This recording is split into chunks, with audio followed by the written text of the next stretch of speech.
Exploring Healthier Masculinity Within Business, a monthly call for executive and senior leaders within industry who too rarely have a space to stop, to breathe, to take off the weight of being a leader of teams and organizations. Taking place on the first Monday of every month. Email gary.turner@radicality.co.uk. Hi there, welcome to In the Business of Healthy Masculinity. We are rapidly going through the 20s in terms of number of episodes of this platform. And I'm really excited to bring on an incredible human being, friend, teacher, author, just an amazing human being, Trina Casey. How are you, Trina? I am great. I'm so excited and I'm so happy for you, Gary, to you taking this endeavor on with this podcast. And the subject matter is really important, really important right now. And so congratulations and good job, because there needs to be a space for a different energy and thinking mind for the masculine right now. And so we got to get rid of those podcast bros, and as we call them, the red pills, and get to some healthy masculinity. Lovely. Well, look, thank you for that feedback, Trina. I just want, for anyone that's listening and not watching us right now, do check out Trina's website, thisreallifebooks.com. That's all one word, thisreallifebooks.com. You can then reach Trina for the book, the amazing book she writes, the coaching that Trina offers, etc. So we were just having a little chat before we went live or started to record, Trina. And I'm really curious. You're just back from a wonderful trip to the Far East. And I guess I'm just holding this curiosity around, you mentioned about healthy masculine, unhealthy. Yeah, just what's that all mean for you energetically at the moment? What are you seeing? What are you sensing is unfolding in this moment of our evolution? Small topic to start. Oh, so very light. Well, what I'm seeing, and I have been seeing for some years, when we did our podcast, Reveal Hegemony, Beyond Hegemony, when we were talking about this subject too, almost 3 years ago, I started seeing a divide, a purposeful push, especially with the red pill content, the battle between the masculine and the feminine. Women are this, men are that, and some of this could be interpreted as true. I want to look at it from a different perspective, in that energetically and spiritually, we have both frequencies of masculine and feminine energy in us. Unfortunately, the hegemony, or the parasitic class, I so fondly call them now, has directed what that looks like, and you can look at it from several different vantage points. Like, men can't be soft unless they're gay, men can't be in their masculine and feminine at the same time, and women can't be, right? And the way that it's genderized is the fallacy. Okay. We're talking about two different energies, not two different genders. Masculine and feminine energy or frequency. As you can see here, I wrote a quick ebook because I had so many clients asking me, how are you staying so grounded with all this craziness, with the Epstein files, with this and that? And I said, because I do this 13 steps, and I have been developing strategies to keep my frequency at a certain way where it doesn't touch me. I can observe without absorbing. Okay. And it's okay to be an observer, but the goal of the parasitic class is to get you to absorb ideals, absorb fallacies, and just divide yourself. And that's what is happening. So men feel like to be a quote unquote man, they have to divide part of themselves.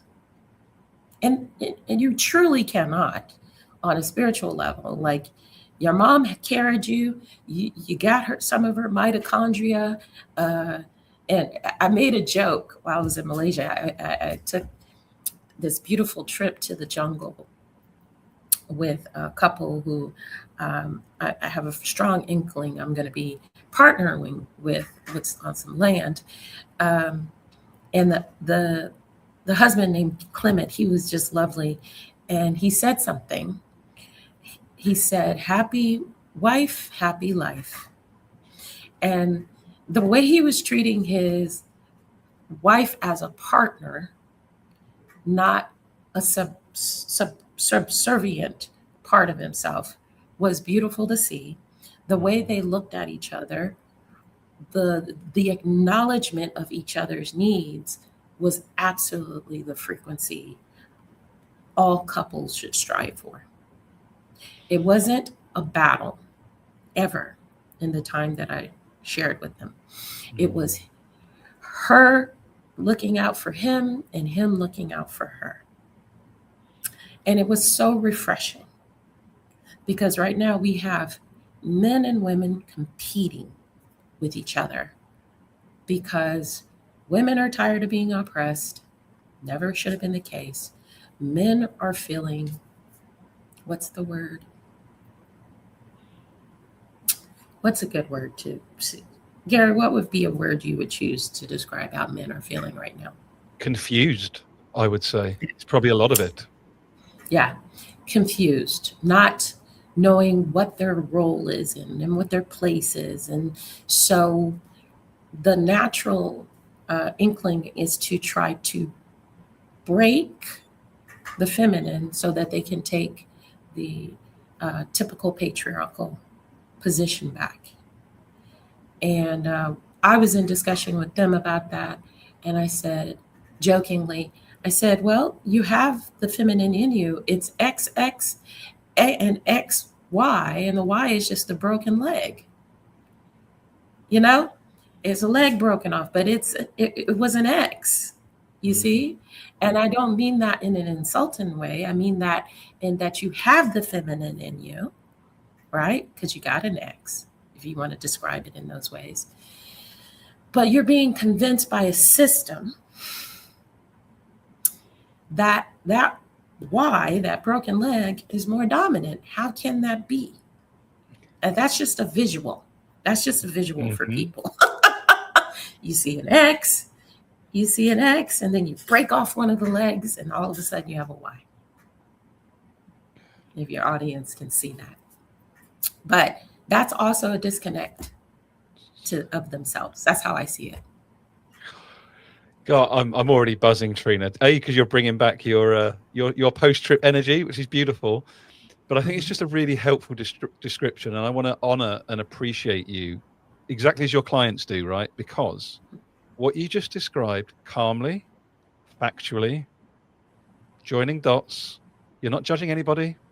You're not falling onto the left or right side or blue and black side, or, just very there is a particular part of the systemic design that is unfolding that we have not been able to see so clearly. And as you said, me, you, Shahana, with guests, unpicked this over the last 3 years.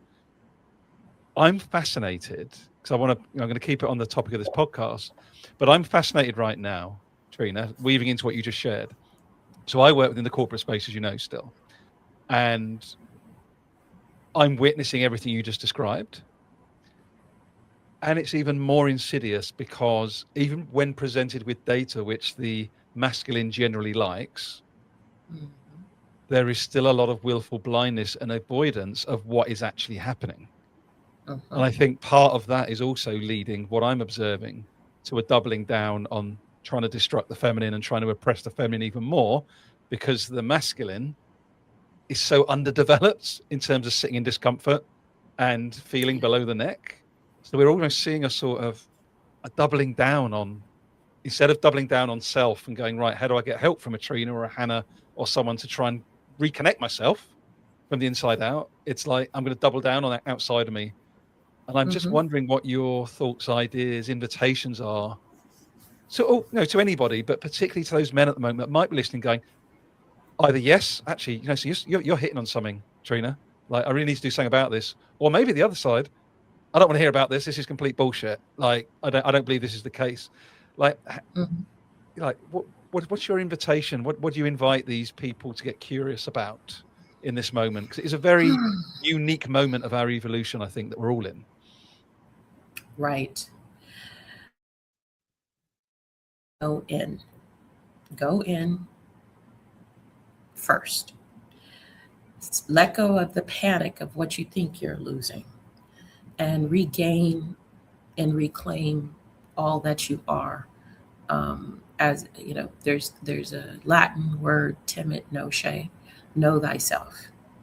I think all of the distraction that's been created with wars, even with Epstein, all this trauma dumping that's happening right now, this is not new. This is an antiquity thing. Now, our education system, sweeps it under the rug because they want the status quo of patriarchy to go on. Now, and that's another thing that it makes me think of. What I would tell somebody, especially a young man or even an older man in this system, is that you are not patriarchy. You are not patriarchy. Patriarchy is not necessarily manhood. It is a system. And I think you remember when we had this back and forth with this one dude that was just taking it all so personal. And what men need to stop doing is identifying a system with themselves. They think it's power, but actually it drains you. It makes you look weak, honestly. Um, Patriarchy is a system that demands that you follow. You're not a leader in patriarchy. I don't care what anybody says. If you don't follow the status quo, if you don't become one of the bros, then you are not acceptable, you're not desirable, and you don't have what it takes to be a leader. That's not leadership, that's following. Okay? You're a follower. You're not creating anything new. You're just upholding what patriarchy tells you to uphold. You're not creative. You're not creating something different. So, what I would say is tap into your inner knowing, your inner understanding, and your inner power and say, okay, does me behaving this way benefit the whole or does it benefit me? Okay. Nice. Because usually it's a deep insecurity that if I give up some quote unquote power to a woman, then I'm not a man. But to me, you lost nothing and you gain everything once you connect with the divine feminine. You know, you gain everything. Okay. It's it's so beautiful, and I can honestly, please check out Trina's work. I'm not saying this just because I love Trina to pieces. It's because the work that she's doing, the book she writes, the space she holds. We've done a lot of this work together, right? Like say me, you, Shahana, you with others. Like this is not a. It might seem to a lot of people that this is a new thing that's happening. Suddenly we've got the Epstein files. Suddenly we've got multiple wars.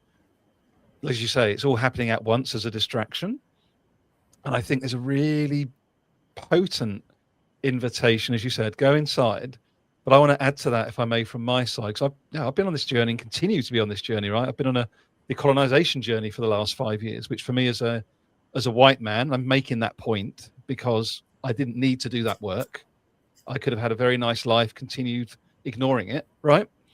Mm-hmm. And that's what patriarchy wants, is in particular for us white men to ignore it. But I can reconfirm what Trina just shared, the freedom, right? Spiritually, the freedom, possibility wise, of doing that work of going, oh, I can be healthy in my feminine and healthy my masculine, and neither of those are at conflict. Like the freedom in that, Trina, for me as a man, is incredible. Right. Right. And what I would invite people to do is release the labels that you have been taught about what's a woman and what's a man and what's feminine and what's masculine. Let those labels go, because grown girl or a woman is associated with pink and lace and docility and all that. To me, men, it's trucks and hunting and all that stuff. But all of that truly is an inversion when you look at the history of humanity. That's absolutely inverted nonsense. During the 1600s, men wore high heels, pink lace and wigs, and lots of makeup. Matter of fact, if you look at any animal in this world who has all the spots, who has all the frills, who has all the look at me energy, it's the male. Mm-hmm. The female is usually understated and kind of blend into the environment. Do you want to know why? Because, like with a pride of lions, the lionesses do most of the hunting. Hmm? And so we've been taught this false history and this false paradigm on about what males do and what females do and what role is this, what is that. Just think about it this way. When you think about a role in a movie, you're playing a character. Okay? That's what roles are. So I can be just as powerful as a man in combat as I can be as a man can be amazing in the kitchen. Mm-hmm. Do you see? And originally, birthing was what? Who did all the birthing? Who would sing the children into this reality through the portal of the divine feminine? And why? Because that is how we would protect and invite and bless children into this world. Okay? And then we would support the mothers in their healing. Okay? Mm-hmm. And so it's never been an exact thing. Matter of fact, if you go through history, the true history, thank goodness, that is being presented at the moment, they have been digging up graves of Vikings and all kinds of people, and there's women in there with shields, swords, and all kinds of stuff. The mid to the early 1900s was a propaganda machine for the parasitic class. This is really, thank you for sharing all of that. I always get a bit more education each time I'm with you, which I always love as well. So thank you for that. No, really, and I'm going to bring it as we go into the sort of second half of the conversation towards part of this conversation when I call in the business of, right? Because I think what's really interesting with everything we've discussed so far is just how alien what we've discussed so far is within a business space, right? And when we think back, like it's only 60 years ago, Trina, that the gold standard was introduced by the US as the baseline for the dollar, right? Like, oh my goodness. 6 decades, that's it. Like, how long have we been around? So like people, and again, it's only 2 generations of us have been brought up on this fake propaganda that gold, which isn't actually enough gold now to support this made up financial system. That's a different story. Yes. But it's interesting, the narratives and the placement of these very select myths that become a truth through education, through lawmaking, etc. And I wonder, let's get your opinion on this. I wonder to what extent all of these old parasitic class mental models, is it collapsing as fast as we all think it is? Because I know they're going to keep coming back and they're going to keep trying to stay relevant. But I think since we started that first podcast less than 3 years ago, I don't think any of us thought we'd be where we are in less than 3 years.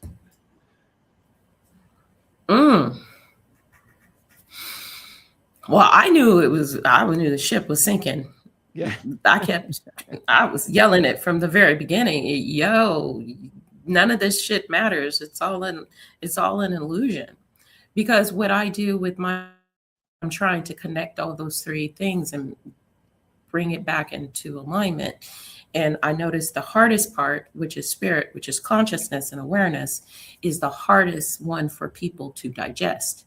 And when we get to see the word business, I like my etymology of things. And I don't know if you let me just read to you really quickly what the word business comes from. It's Old English, business, Northumbrian, care. Now listen to this word: anxiety, occupation, from busing, careful, anxious, busy, occupied. Okay? The state, Old Middle English, the sense of, or the state of being occupied or engaged. Okay?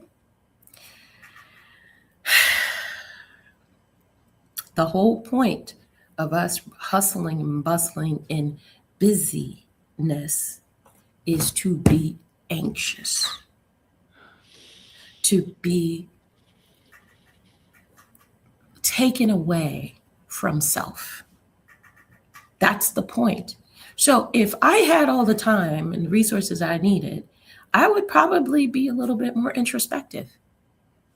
How's my body feel? What's this? What's that? Curiosity would be king. And as you say, I have a model, and you said you learn things, because I say cultivate a polymathic mind. Because it is through that curiosity and that cultivation, you get to know who you really are. Okay? And you start to understand where you fit into this paradigm on all levels. Okay? So what is the word for business? Burnout. Burn out. Okay? You're literally taking your essence and you're giving it to somebody else in the form of currency, but we call it money. And money is actually a metaphor for currency. But we have somehow, they have somehow inverted it to make it seem like the money, which comes from being busy, is the important thing. That's the measure and standard of success. But really, it's just a holding place that was meant to pay you back for your attention, for your creativity, for your labor. Okay? It was supposed to be an exchange. But unfortunately, it has not been that way. They figured out a way to be parasitic and take and dangle this golden carrot in front of you and say, if you keep going, you get to retire. And then you get to go to heaven. You get to do this, when the whole time you're just throwing away your energy. And as in my book, The Frequency Shift, I call it loosh. And this is a term created by Michael something or other. I'm horrible with names, but he talks about the concept of loosh, which is your attention, which is your frequency. Okay, and we're constantly in the state of giving it away, and we're sitting here with our hands open, going, "Where's my reward?" Or "Where's back? Give it back." Okay. So in the means of business, it doesn't really have to be set up this way at all. We just agree. And we need to take that consent back. I haven't actually checked the etymology of business. I know how much you love you're brilliant with doing the etymology of words, but I hadn't done It's everything. just me. But it's brilliant because I said at the beginning of this conversation, or I don't know if I said it or not, but I mentioned to you before we started that I'm going to be going to a natural break after sort of the first phase of episodes. Mm-hmm. You've just given me the absolutely perfect rationale why, because I'm like, yeah, why am I focusing on the busyness, like as a So it's been a helpful conversation. We've had a discussion about balancing masculine and feminine energy. That was the purpose. I think that's definitely come through with these diverse range of conversations. But I'm taking that, and I had a chat with our mutual friend Hannah Litt actually this morning, funny enough, on this very topic about pension, right? Just to reiterate to everybody, I'm going to make it live actually, because I've done a video on this as well, but I'm going to make it live in the conversation with you, Trina. So I have watched my pension pot for when I finally retire in 20 years' time, something I've paid into for 20 years, had 15% of its value wiped out in 72 hours because a certain parasitic class wanted to go to war. So 20 years. So I'll just bring it to life for people that are listening and watching. So you do what you're going to do with your resources, your money, but be very aware that the paradigm of save hard till your later life, that means nothing until you get there. If you're lucky and it's there, great. But it means zero until you actually reach that point of your life.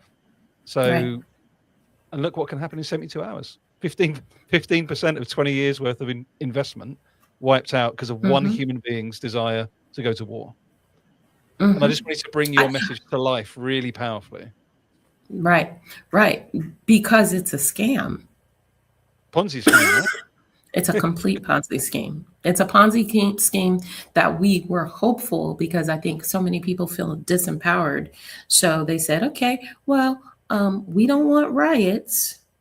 We don't want people to actually wake up. So let's create this fake ass shit over here. Okay. And that includes the stock exchange and all these other structures, because they control it. Okay. They control when it succeeds, and they get to play their little game, and when it fails, and they're always protected. Somehow they're always protected, but everybody else suffers. Yeah. How is that?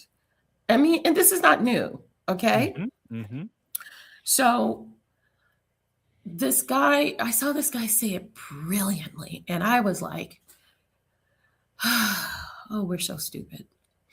And I have a pension too, because I worked for a corporation. I was a corporate shield for the first, let's see, I was in my 20s when I started working for FedEx. So I got me a little pension for my efforts, but I don't know if it's going to be there either, because now they've upped. You see how they strategically upped the retirement age. We've just got that in the UK now. Yeah.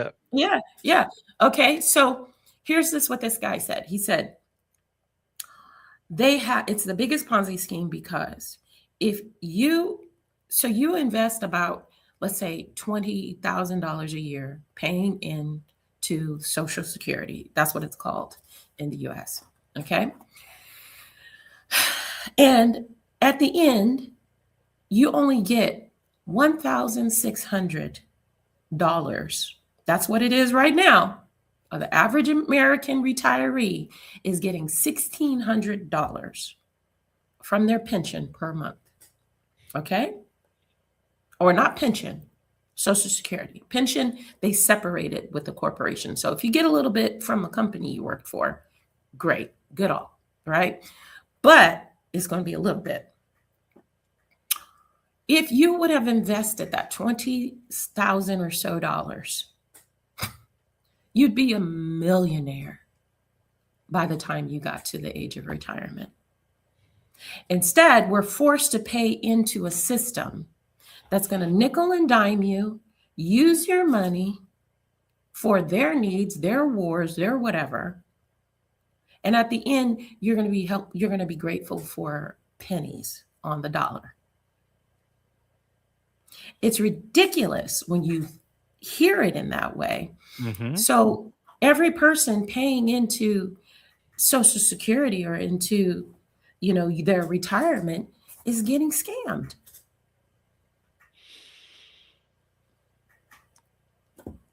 And I think this is a really, you have to laugh. It's so criminal. Mm-hmm. But as we look to wrap up, I'm really glad we sort of went there as well, though, because again, from a very different context, Trina, Yeah. this is what I really wanted to get out of this platform, was to show that when we all, come from that place of healthy curiosity, healthy masculine, healthy, we can have these conversations, right? That's the Right. point. That is actually the point. It's like, but whereas if you're coming in or I'm coming in going, I need to get one up on Trina, or actually I'm not open to hear what Trina's perspective is because I know I'm right already. When you come from that Mm-hmm. place, you can't get to this point, right? Of going, you see it that way, I see it that way. It's actually the facts. Great. Okay, what do we Mm-hmm. do now? Mm-hmm. Yeah. And I just want to thank you for just always being so bloody curious and polymathic in your thinking, and so open with your knowledge, because I'm really, really believe people will be watching and listening to us today. And if they haven't had at Yeah. least one, like, oh God, that's jolted me a little bit, I'd be really surprised. Well, don't be too surprised, because the cognitive dissonance that kicks in when people are threatened, their reality is threatened, is extremely powerful, you know. And matter of fact, I just posted something about how, I call myself neurospicy. I've been this way my whole life. And, you know, you either love me or you really hate me for it. You know what I mean? And I always found that the people that really have a problem with me are the ones that whose foundation is based on this really toxic system. And and I challenge that in everybody, and I challenge that in my clients. And sometimes they're just like, well, how can what you're not a good citizen if you don't do this. And I'm like, let's look up the word of citizen. Yeah. you know and so bringing them back into their comfort zone and then taking them out is what I do. But what I really want everybody to understand is when you feel the need to attack somebody, because they have a different perspective to you, you're really holding on to a false identity. Okay? You're really holding on a false identity. You don't really know who you are, especially if somebody is trying to open up your mind to different things. And and I've been using the phrase empty vessel a lot. And on the spiritual side, empty vessel is like just this body here and an animating soul. Okay. And then we have something called spirit. Okay. And the spirit is that higher connection to source that is beyond the animation, is what I can say. If you are not really grounded in who you are, know who you are, you're easily manipulated. You're really open to be, let's just say, possessed by different energies, different people, different things, different foods. You know, you become the flying monkeys of the system, and it's the same system most people are those empty vessels are complaining about, but they're pointing the finger outward all the time. It's this person fault, this that person fault. If I hear one more person complain about Trump versus Biden, I'm gonna go, they all went to Epstein Island. Can't you see that? Okay. And it's very, very purposeful how, and I brought it back here only for 1 second, because it's very important that you understand the psychology of yourself so that you are not influenced by this dump, by this psyop, by the way that they have shocked and awed you to a point of inability to respond. Okay. And that doesn't necessarily mean you have to get in the streets. If that's your energy and that's what makes you feel vital, okay, do that. But the most important thing that you can do is go inward and say, did I know about this? Can I be honest myself? I mean, I think we all knew a little bit, something. And kids, I think it was in America alone, 460,000 kids go missing, around that amount every year. 460,000. And then I think the UK is right behind them at 200 or something. That's wild. And then China, South Korea, it's a global thing. But we were